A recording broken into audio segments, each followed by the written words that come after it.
At this point in time, these cattle, I'm only really giving them so that the cubes that I bought on Black Friday, I'm still feeding those cubes. But as of right now, these animals, look at how fat this little calf is. But as of right now, these animals, they're only really getting about two sacks of the cubes a day. And I'm giving them corn. This morning, I was looking to push the animals out onto the front pasture, but they just don't want it. There is so much grass on my field right now that these animals, they are Big Boy actually was bloating a little bit this morning. And all of these animals are showing signs of being very fat. I mean, like look at these animals. If you look at them, they are very, they just got a big old gut on them. And I left the front gate open to get them out to the front because I got 2 acres of grass out there. About 2 acres of grass that is very, very good grass. Oh, if I had these cattle on, if I had, with 2 acres of grass, I could probably, in these weather conditions where it's raining about 3 to 4 inches, if I get 3 inches of rain a month, and the weather hovers around 50 to 75 degrees, on 2 acres of grass for animals this size, I could probably feed about 25 of them, maybe even 35. And so the 2 acres of grass out front, it could feed these cattle look at how fat these animals are. Like look at this animal right here. This is what I mean by you can visibly see their stomachs swell up. These cattle, when they eat food, if they eat a large amount of food, you can actually visibly see their stomachs swell, because the capacity of their stomach capacity, they can consume a large volume of food, a large volume. It's like 55-gallon drum worth of food. And so these animals are I let the gate open this morning, and they didn't even go for the grass. They just sat there and looked at me. And so I gave them a little bit of corn, and they started eating again. But when I run out of the cubes, I will just be feeding these animals straight corn and grass. Because as of right now, I know that these animals, if they start having acidosis or if they start having issues, I'll just stop feeding them corn and I'll let them eat more grass. They are visually they are eating a lot of grass. And here's the thing about grass, okay? I would say for every inch of rain, every time it rains, my field just turns completely green again. Uniformly, my whole field just turns completely green again.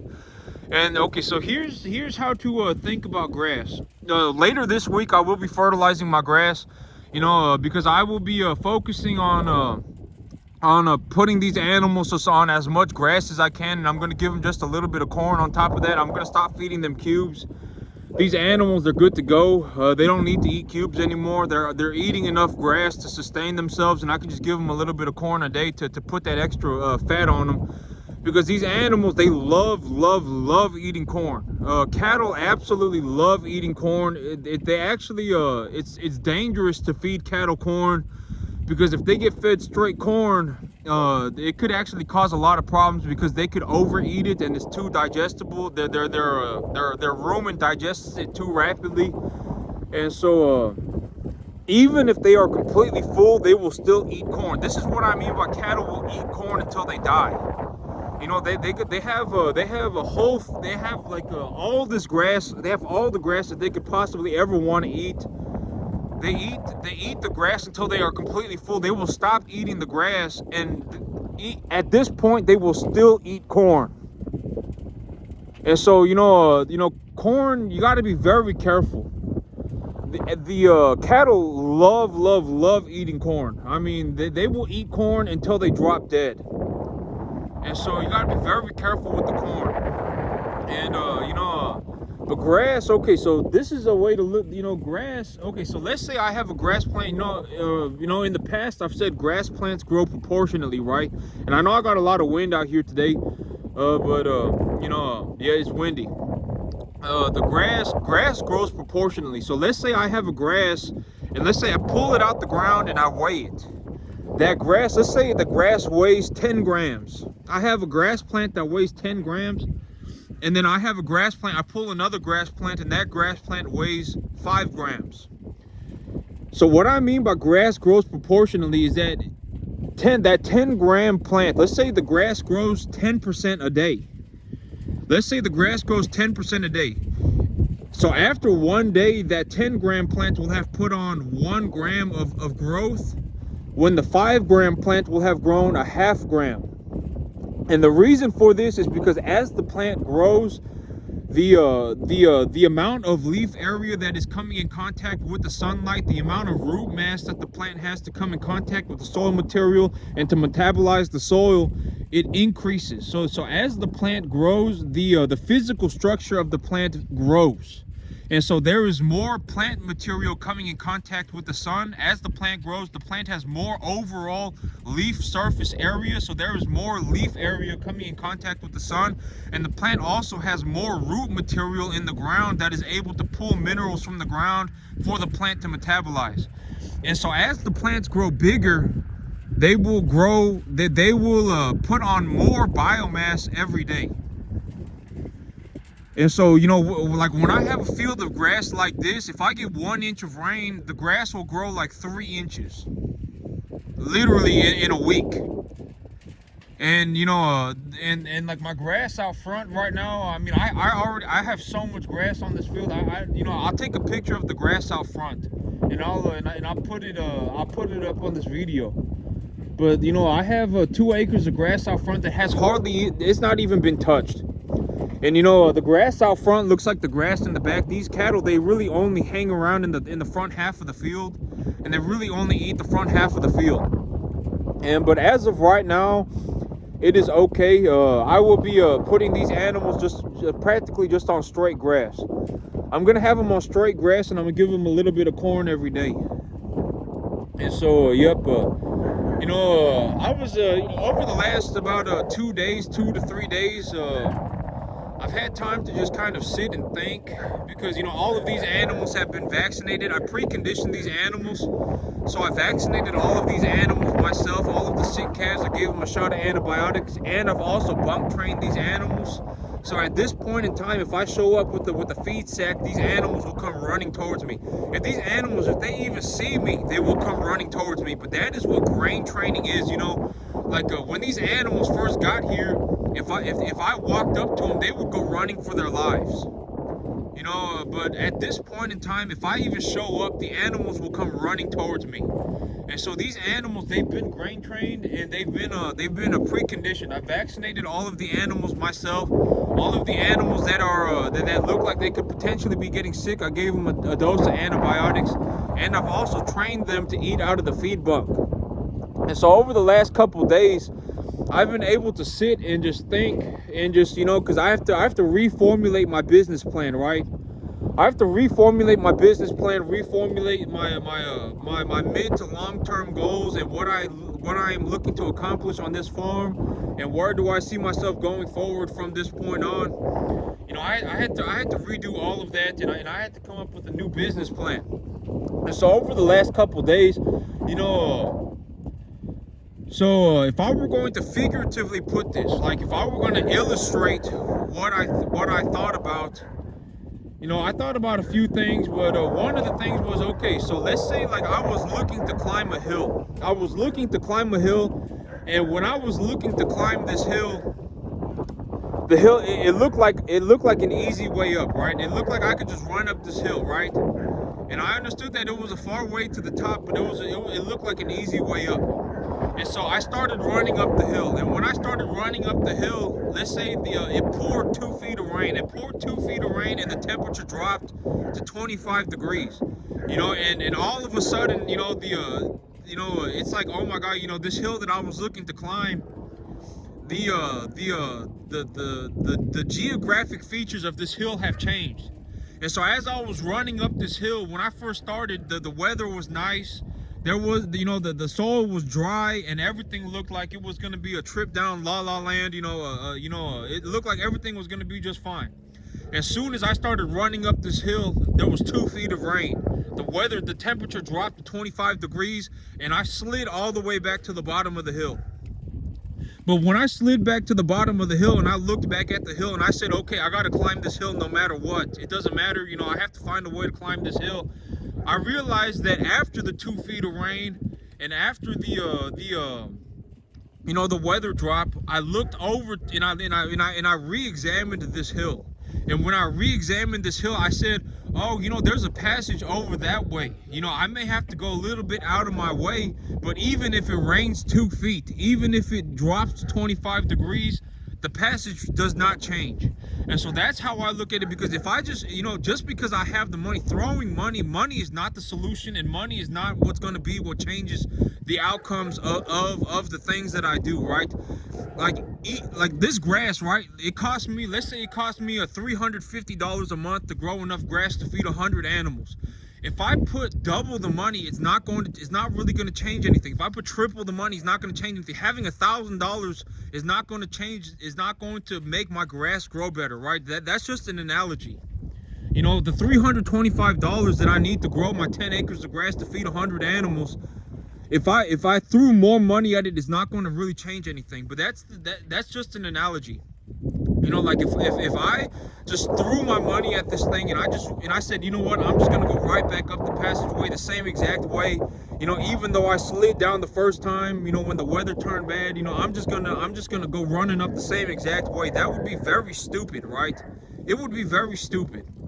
And you know, so it may take me 2 to 3 more weeks to go around to the other way. You know, I may have, you know, I gotta build the pen, right? I gotta build the new holding pen. I gotta build the new you know, it may cost me $2,000 to build this holding area, and it may take me 2 weeks, but I understand that is the way that I need to go. You know, and that was one thing that I thought about. And another thing that I thought about was that I you know, deep down, you know, I know, but I'm ultimately very grateful. You know, I really thought about this, and I was like, you know what, if I were going to look at the fabric of fate, right? If I was going to take a step back and look at my life from 1,000 feet away, from 10,000 feet away, from a spiritual sense, from a spiritual lens, it is best for me to deal with my shortcomings as soon as possible.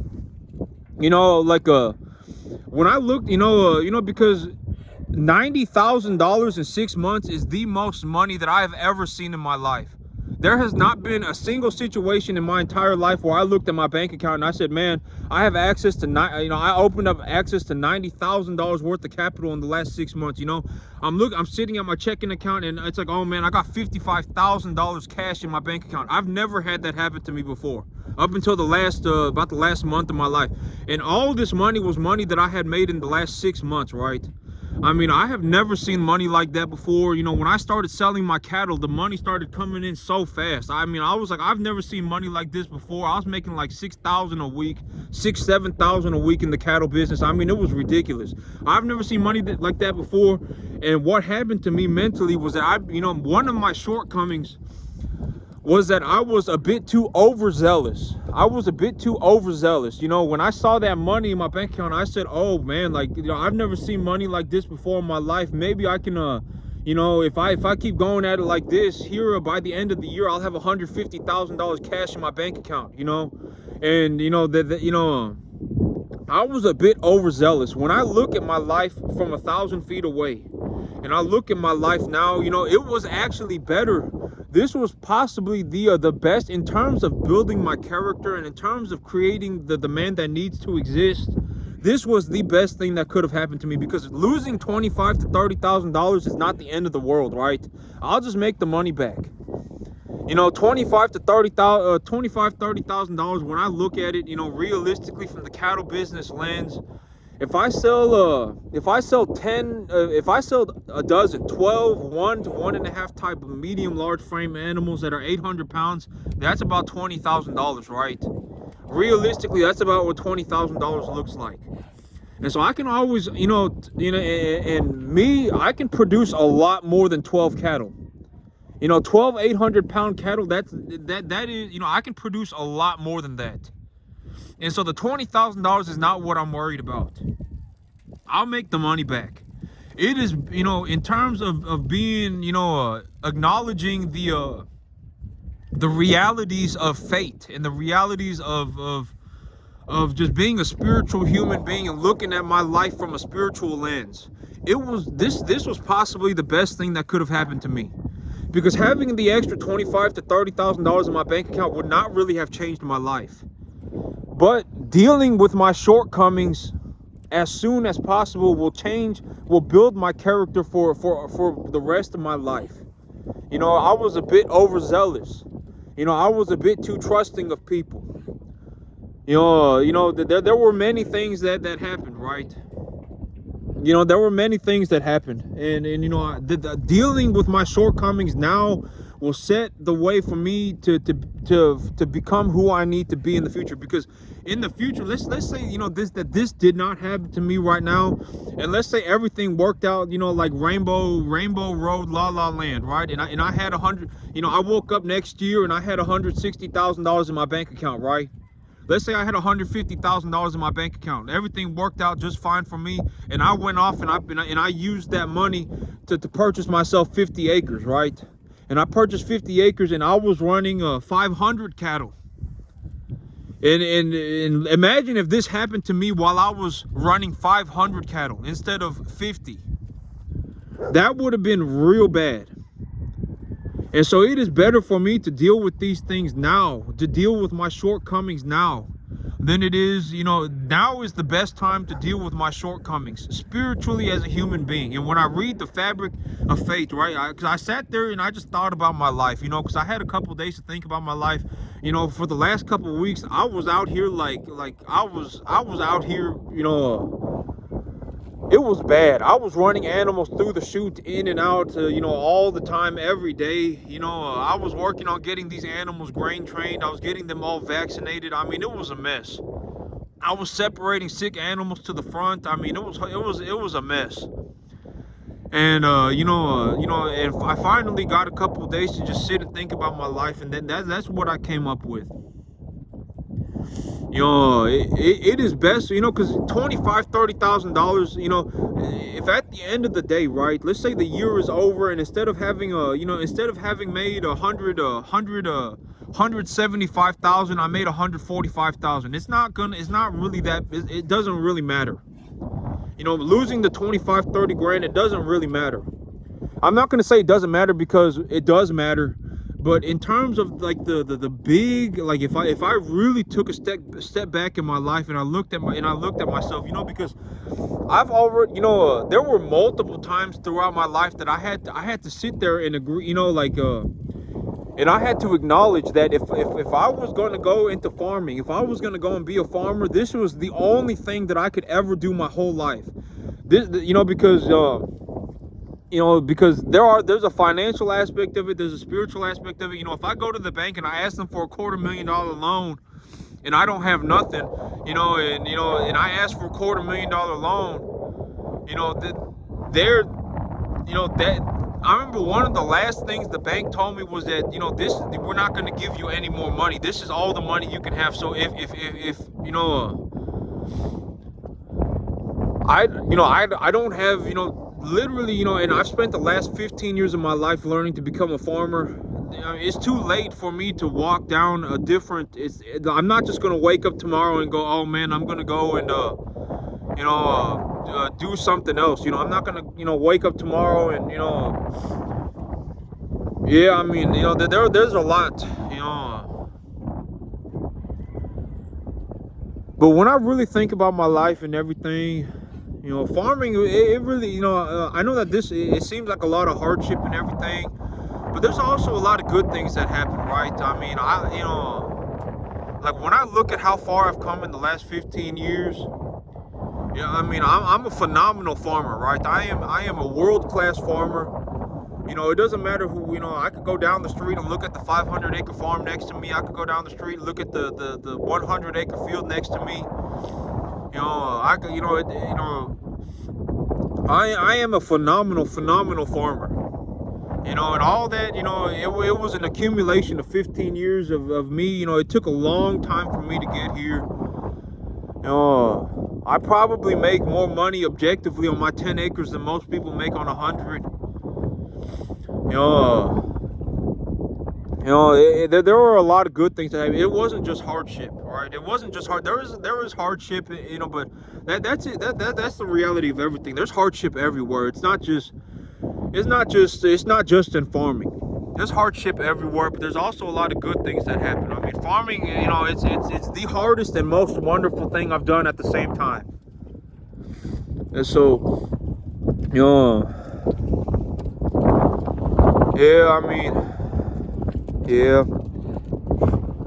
But my animals, they're all just about situated. They've all been trained to eat out of the bunk. They're all completely full on grass. A little calf like this, it may take her a little while to really get fatten up. But you can tell that these little animals right here, they got big guts on them. They're all fattening up. And so I make my money, and here in about 2 to 3 weeks, I'll be good to go. I got to get that holding pen set up. And once that holding pen is set up, I'm going to be preconditioning all the animals here by myself. I'm going to be giving them all their shots. I'm going to be I'm going to be grain training them. And also, I know that this may sound horrible, but for just complete transparency, this is more just for me talking to other farmers, other cattle ranchers. Maybe someone is interested in doing a little bit more in the cattle business and doing a little bit more for themselves financially, and they want to do a little bit more in the cattle business.